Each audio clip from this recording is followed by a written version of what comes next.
ఇచ్చిన డబ్బులు తిరిగి అడిగినందుకే తనపై దౌర్జన్యం చేసి అక్రమ కేసులు పెట్టించారని సీతారామపురం గ్రామానికి చెందిన నిర్మల తీవ్ర ఆవేదన వ్యక్తం చేశారు. రేణిగుంట పట్టణంలోని రేణిగుంట ప్రెస్ క్లబ్ అసోసియేషన్లో ఆమె మీడియాతో మాట్లాడారు. నిర్మల తెలిపిన వివరాల ప్రకారం తారక రామానగర్ సుందరయ్య కాలనీకి చెందిన దీపాకు అదే గ్రామానికి చెందిన రాజశేఖర్ పూచితో దాదాపు 3 సంవత్సరాల క్రితం 10 లక్షల నగదు ఇచ్చారని అన్నారు. ఆపదలో ఉన్నారని నమ్మి కష్టపడి సంపాదించిన తన సొమ్మును ఇచ్చారని తెలిపారు. సంబంధిత అధికారులు జోక్యం చేసుకుని తనకు న్యాయం చేయాలని ఆమె మీడియా ముఖంగా విజ్ఞప్తి చేశారు. నిర్మల సీతారాం కొత్త ఎంఆర్ ఆఫీస్ దగ్గర రేణిగుంట సీతారాంపురము తారక రామానగర్లో ఉండే దీప అనే ఆమెకి నేను డబ్బు ఇచ్చినాను సార్. రాజా అనే వ్యక్తి ద్వారా దీప నాకు పరిచయము. మా ఇంటికి వచ్చి నా కాళ్ళు గడుపులు పట్టుకొని మేము కష్టాల్లో ఉన్నాము, మాకు ఈ సహాయం చెయ్యి, మేము ఫ్లాట్ కొంటున్నాము, మా భర్తను పోయేటికి పంపించాలా, అప్పుల్లో ఉన్నాము, ఏం చెయ్యి, నా ఆస్తి నీకు రాసిస్తానని చెప్పేసి నమ్మబలికి నా దగ్గర 8 లక్షలు డబ్బు తీసుకున్నారు సార్. తీసుకున్నాక ఇంటి పత్రాలు రాసి ఇచ్చినారు. కొద్ది రోజులు మాత్రము ఇంట్రెస్ట్ కట్టినారు, లేదని చెప్పట్లా. తర్వాత ఇంట్రెస్ట్కి వెళ్తే ఇంట్రెస్ట్ కట్టలా. సరే ఇంట్రెస్ట్ కూడా కట్టలేదు కదా, నేను ఇచ్చిన డబ్బు నాకు వాపస్ అన్న ఇవ్వండి, లేదంటే నాకు ఇల్లు పెట్టినారు కదా దాన్ని ఖాళీ అయినా చేయండి అని చెప్పేసి నేను చాలాసార్లు వెళ్ళాను సార్ వాళ్ళ ఇంటికి. నేను వెళ్ళిన ప్రతిసారి నా మీదకి రౌడీజం చేసేది, ఆ ఇళ్ళ పక్కన వాళ్ళందరినీ తీసుకొని వచ్చేది, గొడవకు దిగేది, స్టేషన్కి వచ్చి కంప్లైంట్ పెట్టేది, మళ్ళీ వెళ్ళేది. ఇలా జరిగినాయి సార్ 2-3 సార్లు. ఇంకా లాస్ట్కి నేను అంత డబ్బు సంపాదించిన వాళ్ళ ఇంటికి దారిపోసా. ఇంకేం చేసేది లేక ఇంటికి వెళ్ళాను. ఇంటికి వెళ్ళి నాకు డబ్బన్నా కట్టండి, లేదంటే మీరు ఇల్లు ఖాళీ చేయండి, ఇల్లు నా స్వాధీనం చేయండి అని చెప్పి అడిగితే దీప భర్త ఇంకా వాళ్ళ ఇంటి పక్కన వాళ్ళు వీళ్ళు నా మీద కొట్టేకొచ్చినారు సార్. దౌర్జన్యం చేసి నన్ను ఎట్లా అట్లా ఇచ్చేసి కొట్టేకొచ్చేసినారు. నేను ఏం చేయాలో తెలియక నాకు భయంతో డబ్బు ఇచ్చి నేను వాళ్ళ దగ్గర నేను కొట్టించుకొని తిట్టించుకునే పరిస్థితి వచ్చింది సార్. నాకు ఒక్కదాన్నే, నాకు ఎవరు లేరు వెనక ముందు. రాజా అనే వ్యక్తి దీప ఫ్రాడ్ చేసినారు సార్. దీంట్లో నాకు డబ్బు కొంచెము ఫోన్పే చేశారు, అది ప్రూఫ్ ఉంది. అది పోను నాకు డబ్బుని ఇవ్వండి, ఇల్లన్న ఖాళీ చేయండి అంటే ఏది చేయకోకుండా వాళ్ళు కుమ్మక్కయ్యి డబ్బు ఎగ్గొట్టేదానికి ప్లాన్ వేసేసారు అందరూ. ఇప్పుడు 1 లక్ష రూపాయలు నాకు ఒక పెద్ద మనిషి ద్వారా ఇచ్చినప్పుడు 9 లక్షల డబ్బు ఏ పెద్ద మనిషిని పెట్టుకోకుండా ఎవరు ఇవ్వరు కదా సార్. వాళ్ళు ఎవరు ముందు నాకు ఇవ్వలేదు సార్ డబ్బు. కానీ వాళ్ళందరూ ఒకే మాట మాట్లాడతారు, మేము ఇచ్చేసాము, ఆమె మాకు పత్రాలు ఇవ్వలేదు, పత్రాలు అడిగితే మమ్మల్ని కొట్టేకొచ్చింది, చింపేకొచ్చింది అంటే ఏం జరగలేదు సార్. అవన్నీ ఎన్నిసార్లు వెళ్ళినా తాగి దీప భర్త అయితే కత్తుళ్ళు గొడ్డల్లో అవి ఎత్తుకొని వచ్చి బూత్ మాటలన్నీ మాట్లాడతారు సార్. ఏ లంచి చెప్పింది, ఏ నా కొడుకు చెప్పాడు, ఇవ్వను నేను, ఎవరిని తోడుకొస్తావో తోడుకోరాపో, ఏం చేసుకుంటావో చేసుకోపో అని. వాళ్ళకంతా సపోర్ట్. రాజా సెలవా సార్, ప్రతిదీ సెలవానే సార్ ఇప్పుడు చేసేది. మెయిన్ వాళ్ళ ఆపు చూసుకొని నేను ఏమి ఇవ్వను, 10 మందిని చుట్టుపక్కల వాళ్ళు ఉండూరు సార్. అది నాది ఆ ఊరు కాదు కదా. నేను డబ్బు ఇచ్చే వరకే వాళ్ళు నా కాళ్ళు పట్టుకొని నాకు అంత ఇది చేసినారు. డబ్బు తీసుకున్నాక ఇప్పుడు ఇంటికి వెళ్తే కొడతామంటారు, మా ఇంటికి వచ్చితే నేను అంత చూస్తాము. మేము పార్టీలో ఉన్నాము, మేము సిపిఎం పార్టీలో ఉన్నాము, నేను ఆటో యూనియన్ లీడర్ని. నా బొచ్చు కూడా ఏరే వాళ్ళతో నా బొచ్చు కూడా పీక్కోలేదు. అది నా ప్రూఫ్స్ ఏం లేవు దాని దగ్గర అని ఆమె చెప్పిన వాళ్ళు చాలామంది ఉన్నారు సార్. ఆ పేర్లు చెప్తే మళ్ళీ మనం ఎందుకనేది నేను గమ్ముకుండే ఇన్ని రోజుల నుంచి. ఏరే వ్యక్తిని మాత్రం నేను కొంచెం తప్పుడు మాటలు మాట్లాడింది నిజమే, అది దీపాన్ని కాదు. నా డబ్బు పోయిన బాధలో వేరే ఆమెను మాట్లాడినా, వీళ్ళ మాట్లాడలేదు.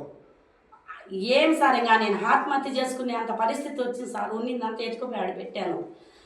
ఎత్తితే ఏం లేదు సార్, పార్టీలో ఉన్నాము, ధర్నా చేస్తాము, నీ కథ చూస్తాము. ఏం సార్ పార్టీ సిపిఎం పార్టీలో మంచి వాళ్ళు ఉన్నారు కదా, మోసం చేయమని చెప్తుందా, ఎగ్గొట్టమని చెప్తుందా? డబ్బు లేదు కదా. నేను ఇంత సంపాదించి మీరు మా ఇంటికి వచ్చి తీసుకొని నా డబ్బు నేను అడిగేకి వస్తే నన్ను కొట్టేకి వస్తున్నారు సార్ వాళ్ళు. ఎక్కడ న్యాయం సార్ ఇది? సిపిఎం పార్టీలో ఉంటే అన్యాయం చేయమని చెప్పారా సార్ పార్టీ వాళ్ళు? చెప్పరు కదా. వాళ్ళు చేసే ఫ్రాడ్లు అన్నీ బయట చూపిస్తామని చూడు సార్. నేను ఇచ్చిన డబ్బు చూడు సార్, వెంచుకుంటున్నారు. ఒకేసారి లక్షలు ఎత్తుకోమని ఇచ్చినాను సార్ వీళ్ళని నమ్మి. చూడు సార్ ఫోటోలు ఎన్ని ఉన్నాయి చూడు సార్, తీసుకున్న ఫోటోలు అందరికి ఇచ్చినా సార్. ఆడ అందరికి నామిని ఏమే సార్, ప్రతి ఒక్కరికి రాజానే సార్. ఏమో నాకు పరిచయమే లేదు. రాజానే అన్నీ చేసింది. రాజా సెల్వ మెయిన్ సార్. సెల్వ ఏం చేసుకుంటావో చేసుకొని నేను దిగుతా ఇప్పుడు రంగంలోకి, ఇంక చూడు మీ కథ అంటాడు సార్ సెల్వ. ఏం సార్ పార్టీలో ఉంటే పార్టీ లీడర్ని, యూనియన్ లీడర్ని అంటే పార్టీలో ఉంటే నువ్వేం చేస్తే దానికి మేము భయపడాలనా? ఏం సార్ మాకు న్యాయం చేసేవాళ్ళు ఉండరా? చెప్పండి సార్. పోలీసు వాళ్ళు అయినా కానీ ఒకే పక్క మాట్లాడారు సార్. పాపం వాళ్ళు ఎవరి పక్కైనా మాట్లాడుతున్నారు. నన్ను వరుస్తున్నారు, వాళ్ళు వరుస్తున్నారు. న్యాయస్థానం అందరికీ ఒకటే కదా సార్. నాకు ఒకలాగా మీకు ఒకలాగా ఉండదు కదా. డబ్బు తీసుకో, అది మీరు ఇంట్రెస్ట్ కట్టలేదు కదా. నాకు వద్దు మీ ఇంట్రెస్ట్ 2 సంవత్సరాలు అయింది సార్. వాళ్ళు ఇంట్రెస్ట్ రూపాయి కట్టలేదు అసలు నాకు ఇచ్చేసేయండి. అది ఇవ్వకపోగా మళ్ళా భర్త కోయటు పోతున్నాడని నా దగ్గరకు వచ్చి కాళ్ళ మీద పడి నా ఇంటికి వచ్చినాడు సార్. వీళ్ళని అడగండి. నా దండ ఇచ్చినాను సార్ పెట్టుకోమని. ఎత్తుకొని పోయి కొదవ పెట్టుకొని నేనే వదిలిపెట్టిస్తానని చెప్పేసి పెట్టుకునింది. 3 నెలల వరకు వదిలిపెట్టలా. అప్పటికల్లా డబ్బు గొడవలు పడినాయి. దండ అడిగితే పోయి ఏం దండ, నీ దండ నాకెప్పుడు ఇచ్చినావు, ఏం బంగారు, ఇవన్నీ పెట్టుకోవద్దు, ఇవన్నీ పెట్టుకొని మా ఇంటి కాడికి వచ్చినావు అనుకో బయటికి వెళ్ళవు నువ్వు, మేము పార్టీలో ఉండాము. దీనికి అన్నిటికీ శివానందం కూడా సార్ కారణము. అది ఎత్తుకొని వస్తాడు ఒకటి ఇట్లా శివానందము. మేము ఇది ప్రతి ఒక్కరూ వాళ్ళకే సార్ సపోర్టు. శివానందం కానీ ఇప్పుడు మరి హరి అప్పించిన వాళ్ళకి ఐపీ పెట్టమని చెప్తాడు sir. Hari CPM party Hari ఎవరు సార్ ఇట్లా చెప్పేది? ఏ పార్టీలో ఉన్నా ఇట్లా చెప్తుందా? చెప్పండి సార్ మీరే. ఆడబూతురికి మోసం చేయమని ఏ పార్టీ సార్ చెప్పేది? నాకు వెనక ఎవరు లేరు, నేను పార్టీలో లేను. అయినంత మాత్రం వాళ్ళు పార్టీలో ఉంటే వాళ్ళది న్యాయం అయిపోతుందా సార్? నాకు అన్యాయం అవుతుందా? మీరు కట్టలేనప్పుడు నా దగ్గర డబ్బు ఎందుకు తీసుకున్నారు? ఇప్పుడు కూడా రాజా కూడా నాకు 3 లక్షలు ఇవ్వాలి సార్. ఇప్పుడు నా దగ్గర డబ్బులు తీసుకొని నన్నే కొట్టేకొచ్చి మళ్ళీ నా మీద రిపీట్ కేసులు పెడుతున్నారు వీళ్ళు. నాకు ఎక్కడికి వెళ్ళినా న్యాయం జరగాలి, నా డబ్బు నాకు కట్టాలి సార్. లేదంటే నాకు రాపించిన ఇల్లు నేను ఖాళీ చేపిస్తానని కూర్చుంటే వాళ్ళు ఒకదాని మీద ఒకటి ఇక్కడికి అంటే పైకి పెడతారు సార్. నేను జెన్యూన్గా మాట్లాడుతున్నా సార్. నేను కావాలని నటించట్లే. నా బిడ్డలు కూడా పెట్టలే సార్. బాగలేకుండా ఉంటే రూపాయి ఎత్తి పెట్టి తినుకోకుండా వాళ్ళకి ఇచ్చినా సార్ 1 రూపాయి వస్తుందని ఆశపడి ఇంత ఫ్రాడ్ చేస్తున్నారు సార్ తారక రామారావు నగర్లో. సెలవ మెయిన్ సార్. సెలవ మెయిన్ సార్. ఏది నేను దిగుతా రంగంలోకే నీ కథ చూస్తా అంటాడు సార్ సెలవ.